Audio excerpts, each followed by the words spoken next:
నమస్కారం. ప్రస్తుతం rock beach, Puducherry. మంచి సాయంకాలం, మంచి సముద్ర తీరంలో ఉన్నాము. రాక్ బీచ్ ప్రాంతం ఇది. సో నాకు పుదుచ్చేరి అంటే నాకు కొన్ని డౌట్స్ ఉండే. మామూలుగా పుదుచ్చేరిలో చాలామంది వచ్చి వెస్టర్న్ స్ట్రీట్స్ అని అక్కడ ఫోటోలు దిగిన అని బాగా ఉండే. అంటే ఇండియన్ భారతదేశంలో వెస్టర్న్ స్ట్రీట్స్ ఎందుకు, వీధులు ఎందుకు అని ఒక క్వశ్చన్ ఉండే. అండ్ ఆ వీధులు ఒకటే కాదు, ఫ్రెంచ్ కల్చర్ ఎందుకు ఉంది ఇక్కడ అనేవన్నీ క్వశ్చన్స్ ఉండే. బట్ ఇక్కడికి వచ్చిన తర్వాత అర్థమైంది.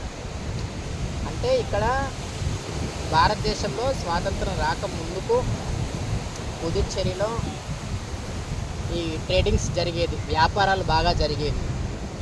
ఎవరు చేసేవాళ్ళు వ్యాపారాలు? ఫ్రెంచ్ వాళ్ళు.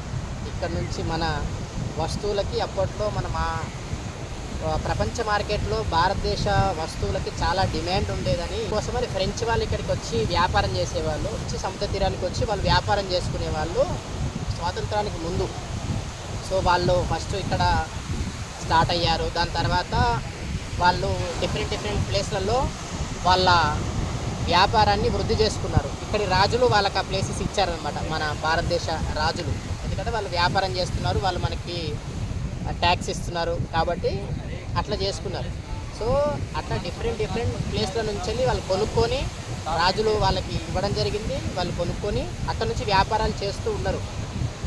కాబట్టి పుదుచ్చేరినే పుదుచ్చేరిలో ఈ 4 భాగాలుగా అయిపోయాయి అన్నమాట. మామూలుగా మన భారతదేశంలో కేంద్ర పాలిత ప్రాంతాలు, యూనియన్ టెరిటరీస్ అంటారు కదా, ఆ కేంద్ర పాలిత ప్రాంతాలు 8 ఉంటాయి. 8లో పుదుచ్చేరి ఒకటి. ఆ పుదుచ్చేరిలో 4 భాగాలు అన్నమాట. సో ఆ 4 భాగాలు కూడా తమిళనాడులో 2 ఉన్నాయి, ఆంధ్రప్రదేశ్లో ఒకటి ఉంది, తర్వాత కర్ణాటకలో ఒకటి ఉంది. సో ఇలా 4 ఉన్నాయి అన్నమాట. ఈ 4 కలిపి పుదుచ్చేరి యూనియన్ టెరిటరీస్ అంటారు అన్నమాట. సో అట్లాంటి కల్చర్ ఉంది కాబట్టి ఇక్కడ మన ఫ్రెంచ్ కల్చర్ అంతా కూడా ఉందన్నమాట ఇక్కడ. So story. సో ఇది ఇక్కడ పుదుచ్చేరికి వచ్చిన తర్వాత పుదుచ్చేరి గురించి నాకు అర్థమైన విషయాలు ఇవన్నమాట. కానీ ఇక్కడ ఒక విషయం ఉంది, మనం అర్థం చేసుకోవాలి. కానీ సర్వే జనా సుఖినో భవంతు అని మన చిన్నప్పటి నుంచి అంటూ మనకు దాని తత్వం చెప్పారు కాబట్టే ఈ దేశం ఎప్పుడూ కూడా ఇతర దేశాలపై దండెత్తాలని, లూటీ చేయాలని, ఏదో పొందాలని ఆశించలేదు. అది దానికి ప్రధాన కారణం. ఎందుకంటే చూడండి, ఫ్రెంచ్ వారు వచ్చారు, డచ్ వారు వచ్చారు, పోర్చుగీస్ వారు వచ్చారు, ఇతర ధర్మాల వాళ్ళు వచ్చారు. అందులో చాలా రకాల ధర్మాల వాళ్ళు ఉన్నారు.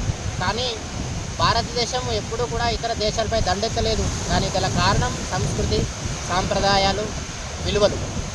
కాబట్టి మన జీవితంలో వాటిని వీలైనంత వరకు పాటిస్తూ మన తర్వాతి తరాలకు కూడా అందించే ప్రయత్నం చేయాలి. జై హింద్.